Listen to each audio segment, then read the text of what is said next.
स्वामी समर्थ. ओम नमः शिवाय. श्री शिवलीलामृत कथाध्याय 12. श्री गणेशाय नमः. ब्राह्मणादी चारी वर्णातील सर्व आबाल स्त्री पुरुषांनी भगवान शंकराचे मनोभाविक कीर्तन करावे. ज्याला शिवस्मरण आवडत नाही तो प्रेत समान अपवित्र समजावा. अशा मनुष्याला जन्म देणारी स्त्री निपुत्रिक होय. जो शिवकीर्तन करीत नाही तो समुद्रात बुडो, अग्नीत जळो, नाही तर त्याला विषारी सरपडसो. म्हणून शिवस्मरण कधीही सोडू नये. खूप दिवस नाहीसा झालेल्या पुत्राची शुभवार्ता समजतात माता जशी त्याच्याकडे धावत जाते त्याप्रमाणे मोठ्या प्रेमाने शिवकीर्तन ऐकण्यासाठी धावत जावे. जेथे शिवकथा चालू असेल तेथे अगत्यपूर्वक जावे. आपल्या सर्व चिंता, काळजा, झोप इत्यादींचा त्याग करून स्वस्थ मनाने शिवकथा ऐकावी. शिवकथा सांगणाऱ्याला सद्गुरू किंवा साक्षात शंकर मानून त्यांची आदराने पूजा करावी. शिवकथा सांगणाऱ्या कथेकऱ्याला श्रेष्ठ मानावे. नको त्या शंका कुशंका विचारून त्याला पीडा देऊ नये. आपल्याला काही कळत नसेल तर आदरपूर्वक विचारावे, पण विनाकारण त्रास दिला तर पिशाच्य योनीत जन्म घ्यावा लागतो. शिवकथा सांगणाऱ्याला नमस्कार करावा, परंतु अशा वेळी इतर कुणालाही नमस्कार करू नये. शिवकथा श्रवण मध्ये सोडून उठून जाणारा अल्पायुषी होतो.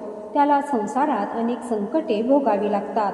कथा श्रवण करताना इतर काहीही बोलू नये. एकाग्र चित्ताने कथा ऐकावी, तरच कथा श्रवणाचे फळ प्राप्त होते. कथा सांगणाऱ्या वक्त्याचा मोठा आदर सत्कार करावा. त्याची यथाविधी पूजा करावी. त्यामुळे भगवान शिव प्रसन्न होतात. कथेकऱ्यास जे जे अर्पण केले जाते ते कोटीपट आपणास परत मिळते. कथा श्रवण करताना पान खाल्ल्यास यमदूत पीडा देतात. अशा मनुष्याला नरक यातना भोगाव्या लागतात. कथा श्रवण करताना झोप येऊ लागली तर उठून उभे राहावे व हात जोडून कथा श्रवण करावी. कथा सांगणारा भक्त ज्या आसनावर बसतो त्यापेक्षा उंच आसनावर बसू नये, नाहीतर कावळ्याचा जन्म घ्यावा लागतो.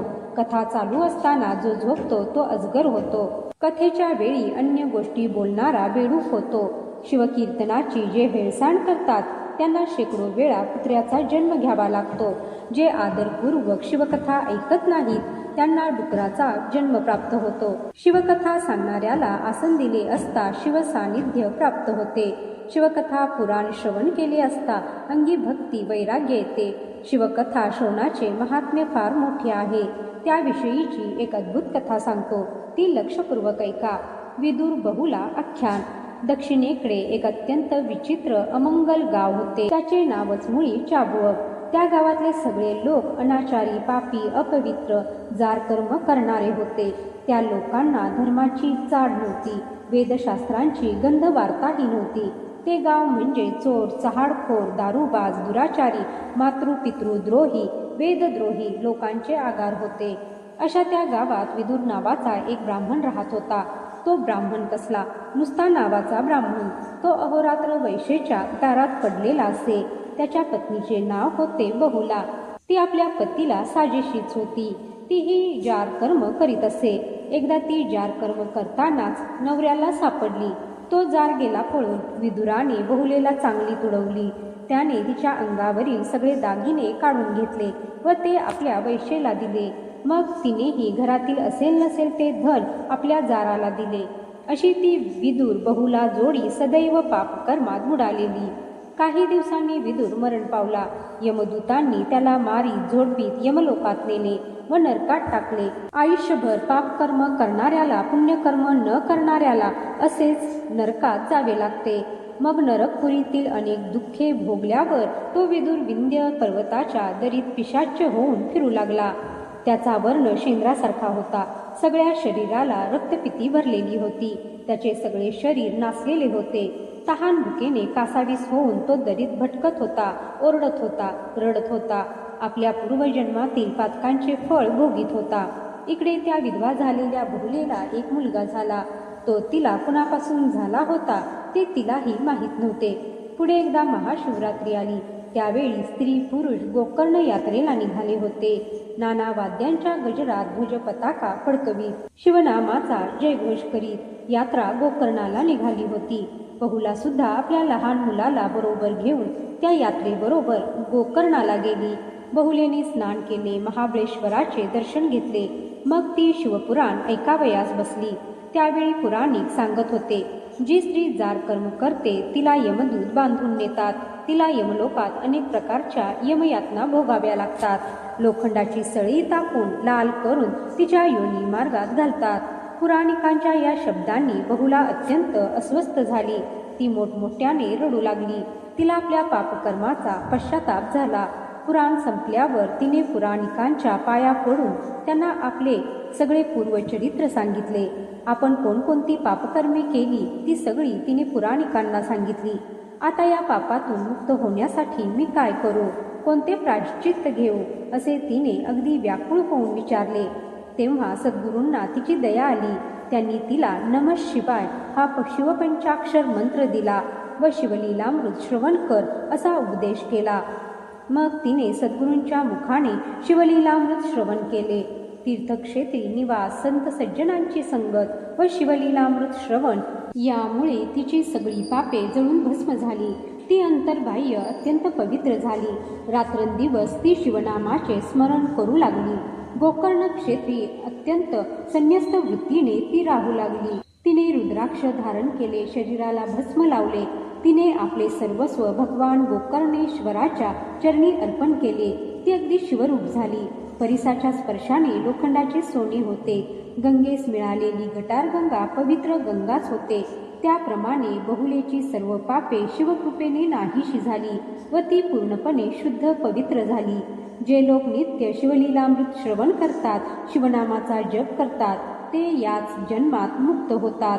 नित्य नियमाने श्री शिवनाम जप, श्री शिवलीलामृत श्रवण पठण केले असता अन्य कोणतीही साधना करावी लागत नाही. शिवस्मरणाने जप तपादी सर्व साधनांचे फळ मिळते. म्हणून नित्य नियमाने भक्तिभावाने शिवलीलामृताचे श्रवण पठण करावे. अत्यंत पवित्र झालेल्या बहुलेवर भगवान सदाशिव प्रसन्न झाले आणि एक दिवस एकेकाळी अत्यंत पापिनी असलेली बहुला दिव्य विमानातून शिवलोकाला गेली. बहुलेसारख्या अत्यंत पातकी अशा बहुलेचा शंकरांनी उद्धार केला. हे पाहून 14 भुवने आश्चर्यचकित झाली. शिवलोकाला गेल्यावर बहुलेने शिवपार्वतीचे स्तवन केले. तेव्हा पार्वती माता प्रसन्न झाली व बहुलेला म्हणाली, तुला हवा असेल तो वर माग, मी तुझ्या सर्व इच्छा पूर्ण करीन. अंबा भवानीने असे आश्वासन दिले असता बहुला म्हणाली, माते, माझ्या पतीचा उद्धार कर. तो अत्यंत पापी होता. त्याला आता कोणती गती मिळाली आहे, तो कुठे आहे, मला काहीच माहीत नाही. माते, त्याला क्षमा कर, त्याच्यावर कृपा करून त्याला पावन कर व येथे आण. बहुलेने अशी विनवणी केली असता पार्वतीने अंतर्ज्ञानाने ओळखले, हिचा पती विंध्य पर्वतात पिशाच्य होऊन राहिला आहे. ती बहुलेला म्हणाली, बहुले, तुला तुझ्या पतीच्या उद्धाराची तळमळ लागली आहे. हे पाहून मला अतिशय आनंद होतो आहे. तुझी आणि तुझ्या पतीची भेट नक्की होईल. या क्षणी तुझा पती पिशाच्य होऊन विंध्य पर्वतात भटकत आहे. आता तू तुंबराला बरोबर घेऊन विंध्य पर्वतात जा. तेथे त्याला शिवकथा ऐकव, म्हणजे तो पावन होऊन येथे येईल.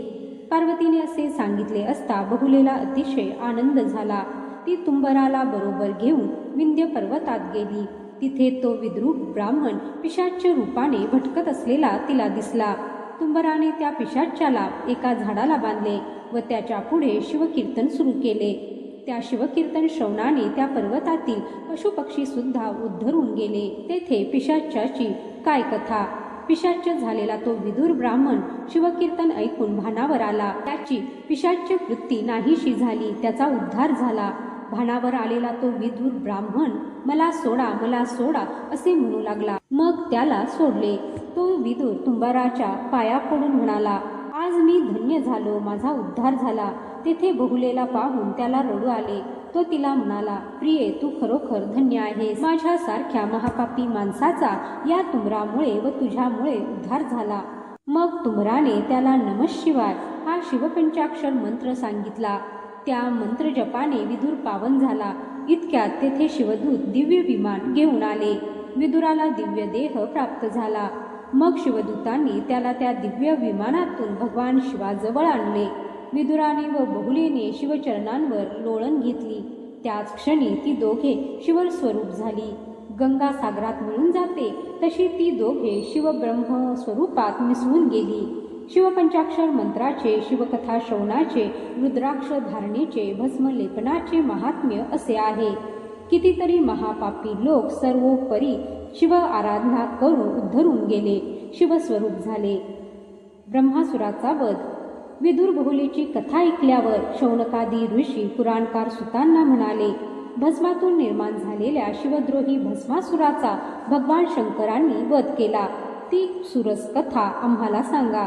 तेव्हा सूत म्हणाले, ऋषी हो, ही भस्मासूर कथा शिवपुराणात आली आहे. ती कथा आता सांगतो. आपण ती एकाग्र चित्ताने व भक्तिभावाने श्रवण करा. ही कथा आहे कैलास पर्वतावरील. एकदा प्रदोष काळी भगवान शंकर आपल्या शरीराला भस्म लावित होते.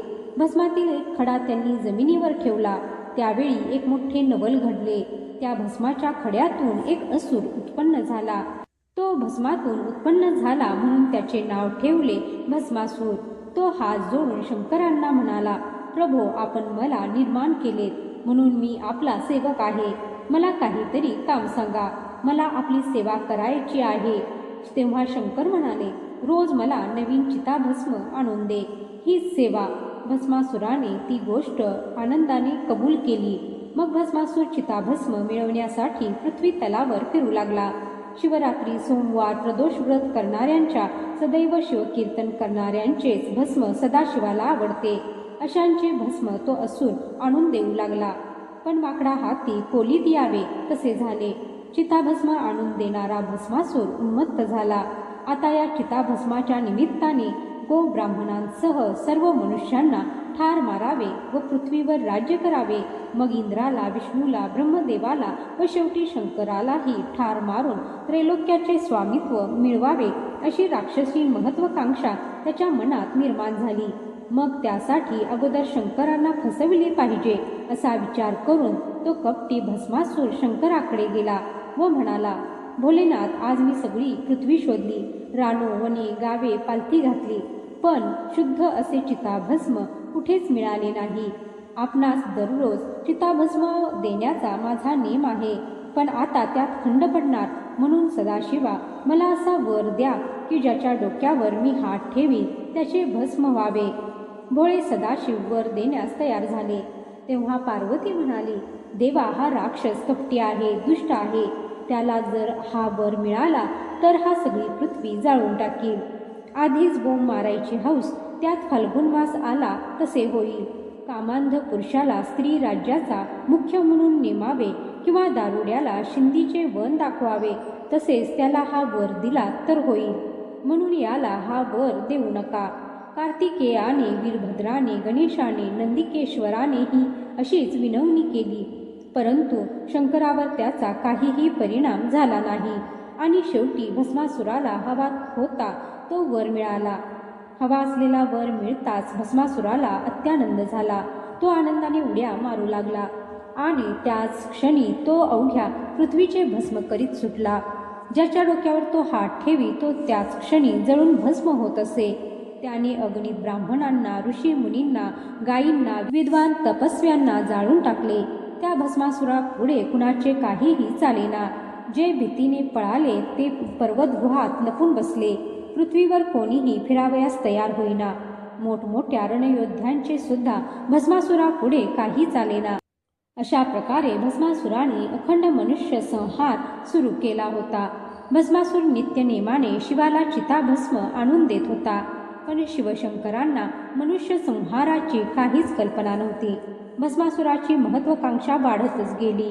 सर्व देवासह इंद्राला जाळावे, मग ब्रह्मदेवाला, विष्णूला व शेवटी शंकराला सुद्धा जाळून भस्म करावे व शंकराची त्रैलोक्य सुंदरी असलेली पार्वती मिळवावी असे त्याने ठरविले. भस्मासुराच्या या कृत्याने पृथ्वीवर हाहाकार माजला. सगळे देव भयभीत झाले. इंद्र घाबरला. ब्रह्मदेवाचा थरकाप उडाला. मग सगळे देव विष्णूकडे गेले. विष्णू शंकरांना म्हणाले, अरे सदाशिवा, भस्मासूर सगळे जग जाळून टाकण्यास निघाला आहे. आता तो आमचाही नाश केल्याशिवाय राहणार नाही आणि तुझेही दिवस बरे दिसत नाहीत. पार्वतीला मात्र जग.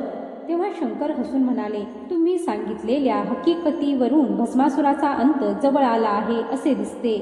तुम्ही निश्चिंतपणे परत जा. इतक्यात भस्मासूर तेथे आला. आपल्याबद्दल देव कुजबुज करीत आहेत हे पाहून तो चिडला.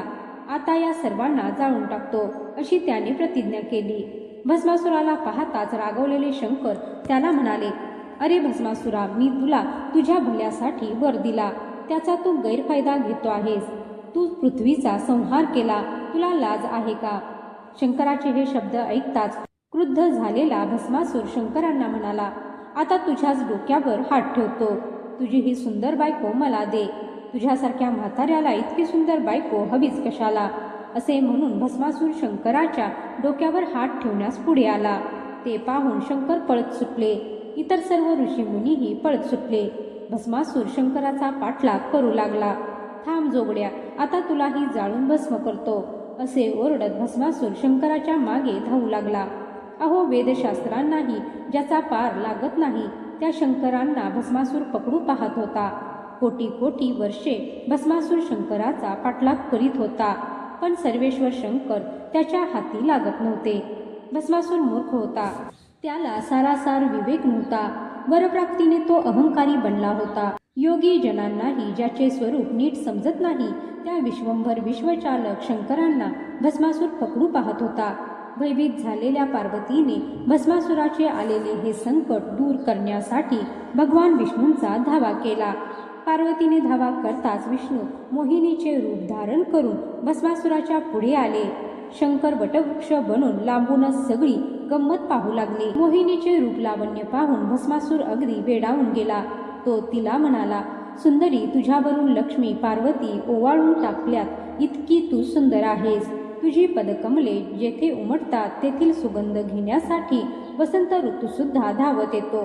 म्हणून हे सुंदरी, तू माझ्या गळ्यात वरमाला घाल, मी तुझा कायमचा दास होईन. मोहिनी हसून म्हणाली, असुरा, मी तुला नक्कीच वरीन, पण त्यासाठी तुला या वृक्षाजवळ यावे लागेल. त्या वृक्षावर माझे आराध्य दैवत आहे. लग्ना अगोदर पतीसह मी तेथे नृत्य गायन करीन असा मी नवस केला होता. तेथे नृत्य करताना मी जेथे जेथे हात ठेवीन तेथे तेथे तूही हात ठेवावयास हवा. मी जसे हावभाव करीन तसे तू करावयास हवेस. यात जर तू थोडी सुद्धा चूक केलीस तर माझे दैवत तुझ्यावर कोपेल. कामांध बनलेल्या व परिणामाचा कसलाही विचार न केलेल्या भस्मासुराने सारे काही कबूल केले. मग मोहिनी त्याला घेऊन वटवृक्षाखाली आली. तिने नृत्य सुरू केले. ती जसे हावभाव करी तसे तो भस्मासूर करू लागला. तो आनंदाने बेभान होऊन नाचू लागला. मग मोहिनीने नाचता नाचता आपला हात स्वतःच्या डोक्यावर ठेवला. भस्मासुरानेही आपला हात स्वतःच्या डोक्यावर ठेवला आणि त्याच क्षणी भस्मासूर जळून भस्म झाला. शंकराकडून मिळालेला वर अशा प्रकारे त्याच्यावर शापाप्रमाणे उलटला. मग भगवान विष्णू मोहिनी रूप टाकून चतुर्भुज स्वरूपात प्रगट झाले. भगवान शंकरही वटवृक्षाचा त्याग करून तेथे प्रगट झाले. हरिहरांची भेट झाली. त्यावेळी देवांनी पुष्पवृष्टी केली. हरिहरांच्या गळ्यात पुष्पमाला घातल्या. त्यावेळी मोहिनीचे लावण्य पाहून शंकराचे वीर्य जमिनीवर पडले. त्यापासून असित, अंगार, चंड, क्रोध, उन्मत्त, कपाल, भीषण व संहार असे अष्टभैरव शिवाचे अंशावतार निर्माण झाले. भस्मासुराचा वध झाला ही आनंद वार्ता अवघ्या त्रैलोक्यात पसरली. सगळीकडे आनंदोत्सव सुरू झाला. मग हरिहर कैलास पर्वतावर गेले. त्यावेळी अंबिका प्रकट झाली. तिने हरिहरांना वंदन केले. दोघांना आसनावर बसून त्यांची पूजा केली. श्रोते हो सावधान, आता अमृताहूनही गोड अशी कथा सांगणार आहे. वीरभद्राचा जन्म, शिवपार्वती विवाह व कार्तिकेयचा जन्म या अत्यंत सुरस पवित्र कथा मी सांगणार आहे. या अध्यायात कैलास आणि वैकुंठ दोन्ही एक झाले आहेत. सिंहस्थ पर्वकाळी अत्यंत पवित्र अशा या ग्रंथरूपी गौतमी नदीत भक्तजन बुडी मारून पावन होत व त्यांना शिवलोकाची प्राप्ती हो. स्कंद पुराणातील ब्रह्मोत्तर खंडातील शिवलीलामृत ग्रंथाचा 12वा अध्याय समाप्त. श्री सांब सदाशिवार्पणमस्तु. शुभम भवतु. ओम नमः शिवाय. हर हर महादेव.